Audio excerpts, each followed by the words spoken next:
Yo, for today's video, no, magkakabit tayo ng saksakan ng aircon. So, ganitong klase bilhin nyo, no, Wele 30, kabilaan. Tapos may ground din yan, no. Yan ang bilhin nyo kasi hindi nyo alam, yung aircon na split type na mabibili nyo is kung patayo ba o pahiga. Mas maganda yung ganon. Abang na siya, pwede siya patayo, pwede siya nakahiga. So may nakaabang na tayo dito na install na natin yan, na ikabit na natin yan. Nga pala itong wire na to, dito natin sasakyan. May screw yan sa gilid para mas madali. Yan, kabilaan yan. So dito natin sa ibabaw ilalagay yung isa. Yan. Madali lang ikabit yan. Pipihitin nyo lang yung screw, pakaliwa ang pagluwag at pakanan ang pagsikip. O, yan. Ay, kabit na. Ganyan lang kasimple.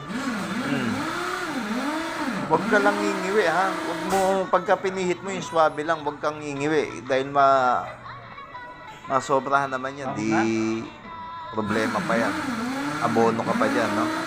Ganyan lang, simple lang. Huwag ka lang ngingiwi. Steady pulso lang ba yung mukha? Steady pulso. So, yung kabila naman, naluwagan na natin yan. So, sisikipan na natin yan. Kunting din lang. Yung saktong, ano lang. Saktong maibabaon lang. Pero higpitan nyo din, ha? Bawal naman na maluwag yan. So, ganyan lang kasimple. Yung nasa ilalim niyan, ground po yan, ha? Lalagyan natin ng ground dyan. So, pinapakita ko lang sa inyo yung 110 kasi yan, eh. May sariling breaker na yan.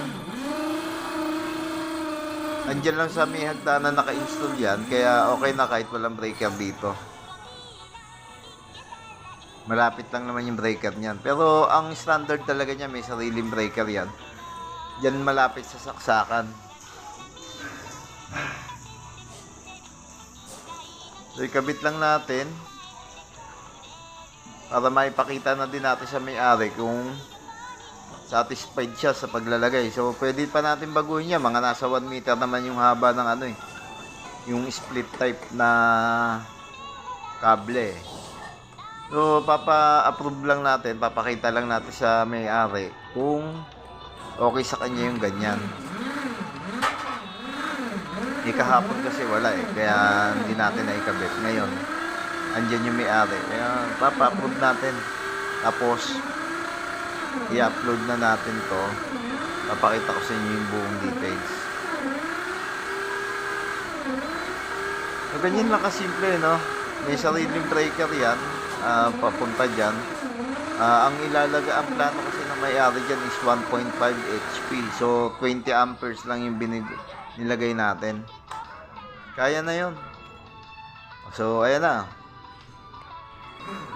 Hinigaan natin para medyo may konting dating para napapangita kasi pagka medyo nakatayo. Yan. Medyo mataas nga lang. So, ganyan na nakaabang yan.